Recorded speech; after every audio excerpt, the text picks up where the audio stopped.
Welcome back, painting friends. Today we are going to paint a rustic barn that was a request from a viewer.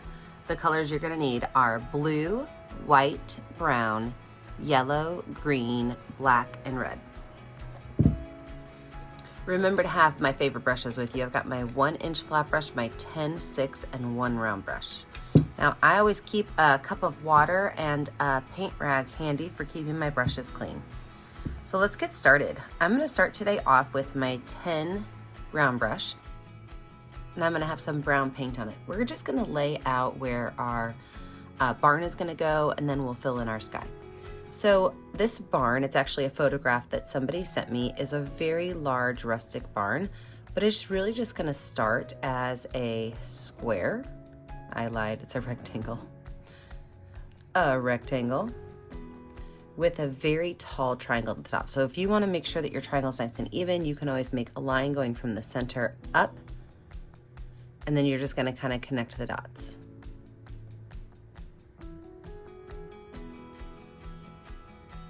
I could just wipe that brush off, and then I'm going to take a little bit of yellow paint, and I'm going to make where my skyline is going to be. So right about here, about a third of the way up the barn, that's where my grass is going to start. Like I said, this is coming straight off of a photograph that one of our viewers sent.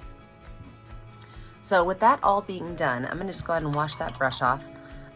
We are just going to paint these spaces in. Okay, the ground we're going to paint with a green and yellow mix. The barn we're going to paint brown, and the sky we're going to paint blue. So let's get those things painted, and then we will move on to some fun details.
Now, with our background still dry, we're going to go ahead and plop some clouds in here. And this painting has a lot of clouds.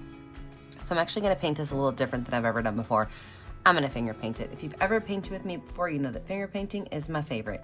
So I'm going to take some white paint on my finger, and I am just going to tap and dot up in my sky some nice big clouds. So these clouds are gonna take up, I would say, about 50% of the sky.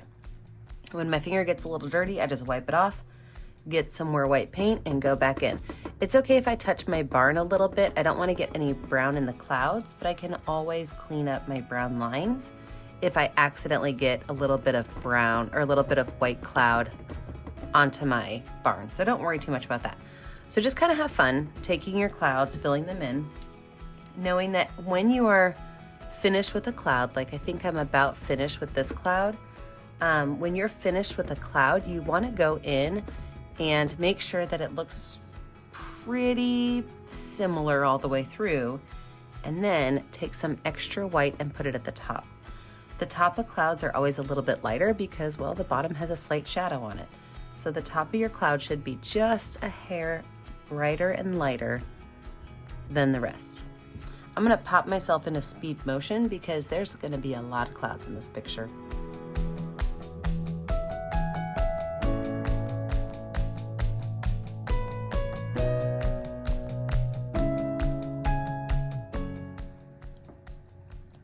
I do love all these clouds. So I am gonna go ahead and clean up my barn line. Any place where a cloud hit, I'm just gonna add a little bit of extra brown on there just to kind of clean it up.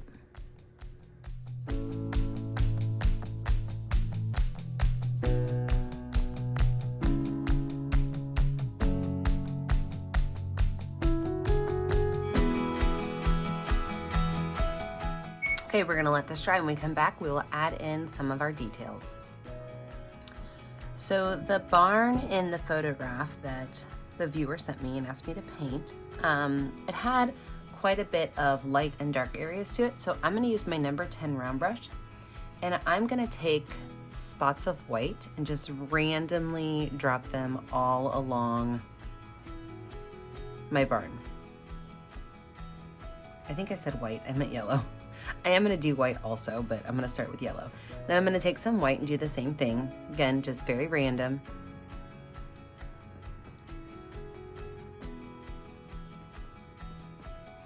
And then I'm gonna take my 1-inch flat brush with some brown paint on it. And I'm gonna start at the top, even if I have to hold it at an angle. I'm gonna pull these colors down.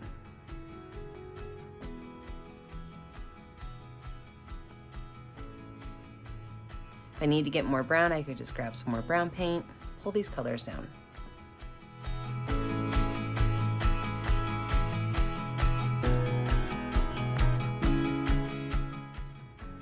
Now, I have a base layer for some really cool mixing, okay? And if I just keep pulling these colors down, you're gonna see that they're gonna mix a little bit better. I don't want it to get too brown, so what I'm gonna do is I'm just gonna continue the same process. I'm gonna continue to add some yellow and white dots. I'm gonna continue to pull down with the brown until I get it to where I want it. And you know, maybe you want your barn to be a little bit darker, a little bit lighter. Totally, completely your choice. You might even throw a little bit of purple or a little bit of red in there. You know, a lot of barns were painted with red, so there might be a red tinge to them, even if they're really old. So you can definitely throw some red in there. I would be careful with red because if you have the red and the white, you're probably gonna get pink, and if you want a pink barn, that's your choice. But if you're just wanting a little tinge of red, I would put the red on very last so that you have a little bit more control over it.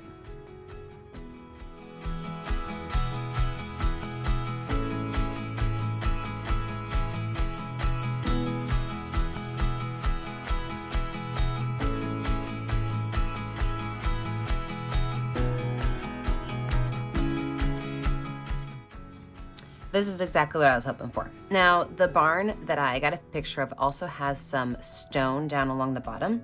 So I'm gonna take a little bit of white and a little bit of black and mix up some really nice gray color, but I don't wanna mix it up all the way. So on my paintbrush, I'm gonna have some black and some white that's not mixed up all the way. And I'm just gonna kind of create a line along the bottom. It's about 1 inch high. And I'm just gonna pull those colors down.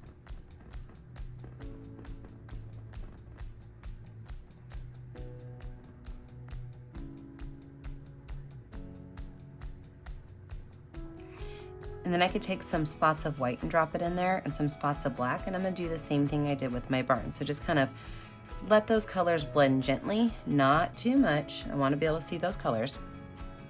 But I could take those colors and just kind of brush them in so that I can see them, but they're not totally completely mixed up.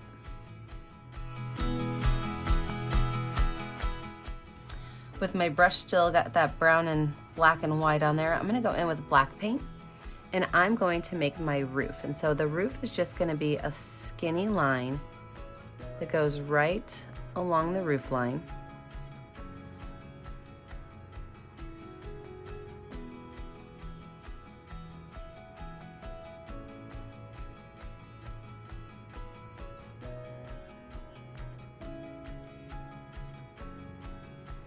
I'm gonna wipe my brush off, but not wash it off, because I wanna have just a little bit of that black on there. And then I'm just gonna pull in some shadow from that roof. So just a little bit of black on my brush. And I'm just gonna pull some of that black in just to make it a little bit darker right underneath that roof.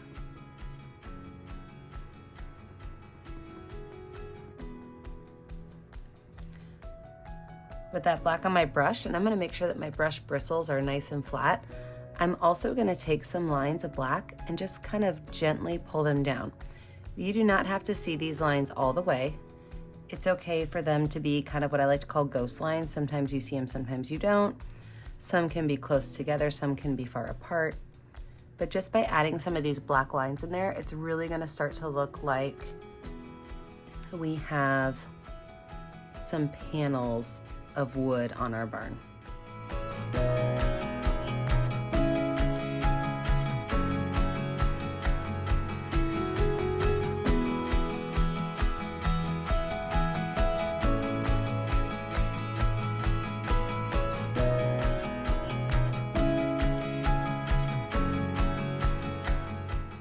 And then a lot of barns I notice have a little bit of a darker area at the bottom. So with a little bit of that black on there, I'm just gonna pull up very minimal, a little bit of a black shadow. So maybe where it's a little bit dirtier at the bottom. Just a little bit of black pulling straight up onto that barn.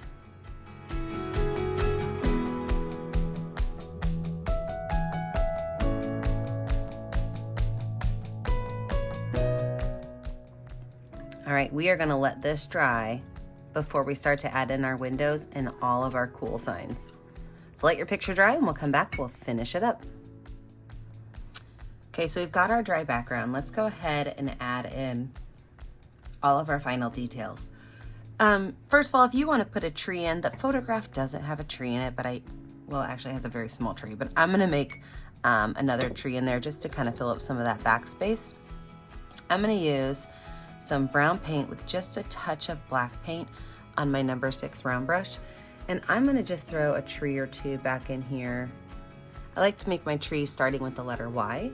And then I just go in and just add a couple of other branches to it.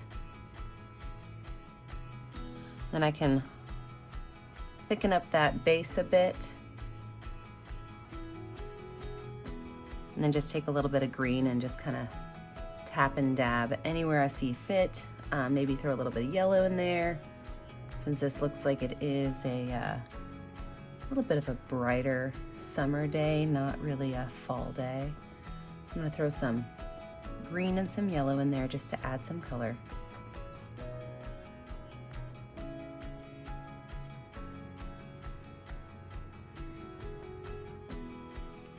Just like the clouds, I like to keep those brighter colors up at the top, so that it looks as though they've got some sun shining on them. If you want to add some more clouds, feel free to. I am going to take a little bit of green paint on this brush, and I'm going to make just some lines that kind of go up.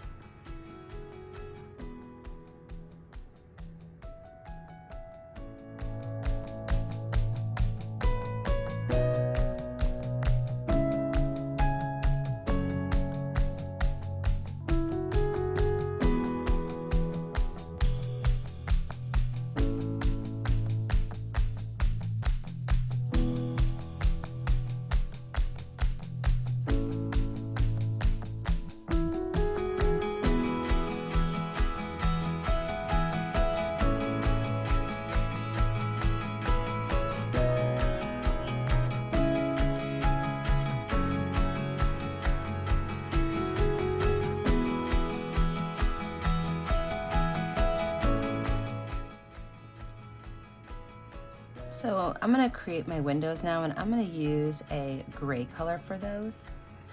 There is one very tall window up here at the top, and it is just a big rectangle.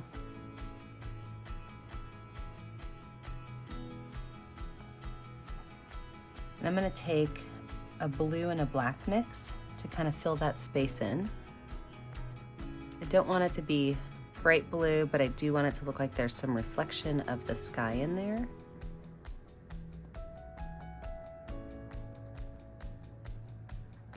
And then I'm going to take that gray mix again, and I'm going to make the cross beams. So there is one right here in the center.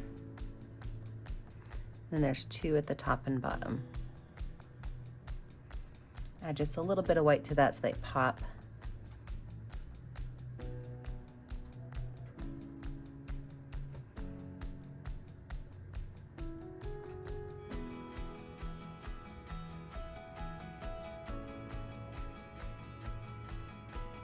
There's another significantly smaller one just below it. And this one is a square. Same idea though, I'm gonna fill it in with that black and blue mix. Sorry, that gray and blue mix.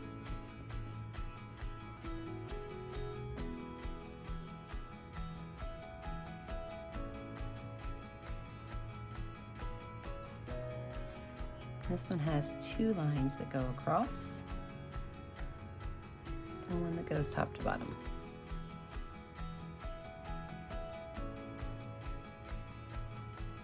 Below that, there is one last window.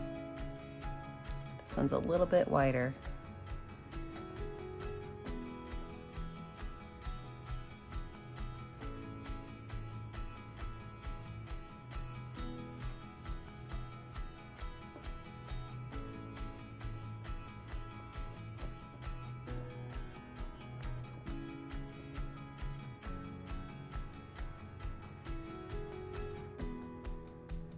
And this one has a much brighter edging to it, so I'm going to use some white.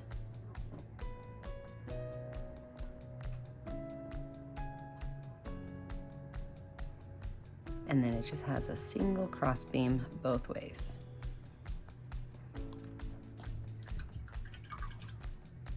Now let's discuss these old signs. You could put any kind of old signs you want on here.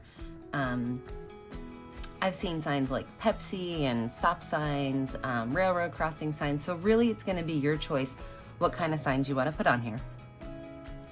I'm gonna put some iconic ones on there that I see on my barn, the picture that I got. So I'm gonna put a yellow diamond, and you can go online and you can Google different kinds of cool vintage signs. But I'm gonna put a yellow diamond over here for a caution sign that there's a stoplight.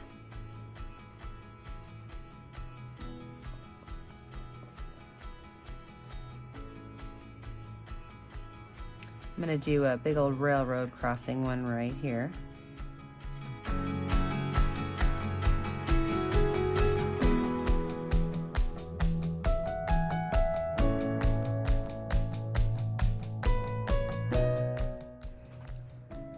I'm gonna put a tractor one over here.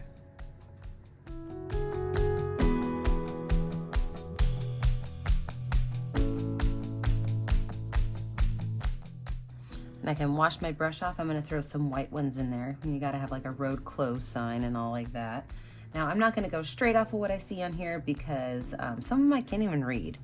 But we're gonna add some white signs in here.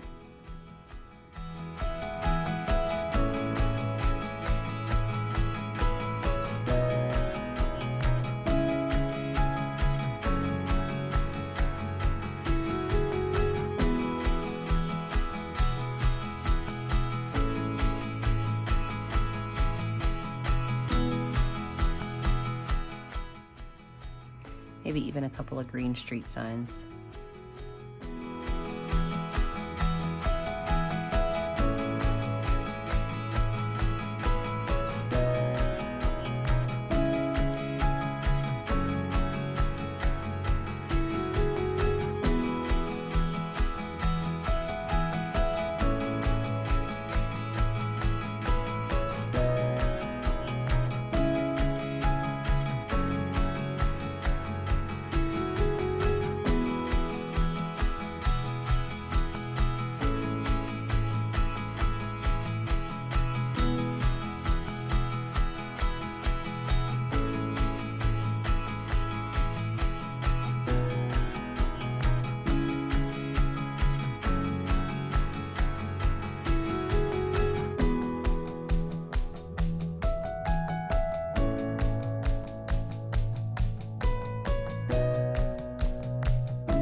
I'm gonna let my signs dry really well before I go in with my details. So let this dry. When we come back, we'll finish off our, oh, I lied. There's one more thing we have to add. Sorry, guys. There is definitely a definite break of the wood between the bottom and the top. So I just put a little bit of black paint on my number 6 round brush. I'm just making a straight line across where that roof and that base meet. Okay, now we can let our picture dry. When we come back, we're gonna finish off all of our signs and call this picture finished. Anytime I do itty bitty detail work, I like to have my canvas lay flat on my desk rather than on the easel. And I am gonna use my Sharpie for quite a bit of this because it is so small. So it's a choice you have to make how you wanna do that. It's like for my railroad crossing, I'm gonna go ahead and do that with my Sharpie. You are more than welcome to use a paintbrush. I just really think sometimes drawing and making those itty bitty things is quite a bit easier with a marker. So all I'm gonna do is fill in all of my signs with either Sharpie or paint. You know, when I go to do my street sign right here, my warning that there is a stoplight, I will make those colors, those red, yellow, and green circles with paint, but I'm gonna draw it out first with my Sharpie. This is gonna be my big Pepsi sign. I will paint that, but then some of these other signs, like, you know, when you're talking about your road signs, I'm gonna make those with my Sharpie. So I'm gonna drop myself into speed motion. I'm gonna fill in all of my signs, and when we get back, we will see if there's any other details we want to add.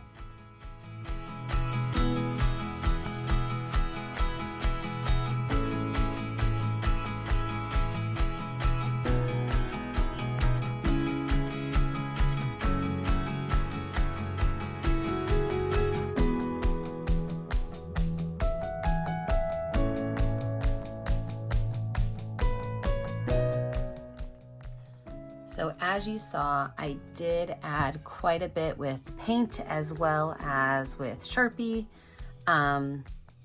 Just really like to have my easel laying flat when I do small detail work. So if you've painted this with me today, remember your job when you're finished is to sign your name in a color that's going to show up well. I always put my initials down in this bottom right corner. Remember that I never get to see what you're painting at home unless you post it to our Facebook page, Painting with a Purpose. Don't forget to like and subscribe to our YouTube channel, Painting with a Purpose, so you're kept up to date on all of our latest tutorials. And remember, as always, stay kind, stay creative, and stay safe. Have a great day, friends. Bye now.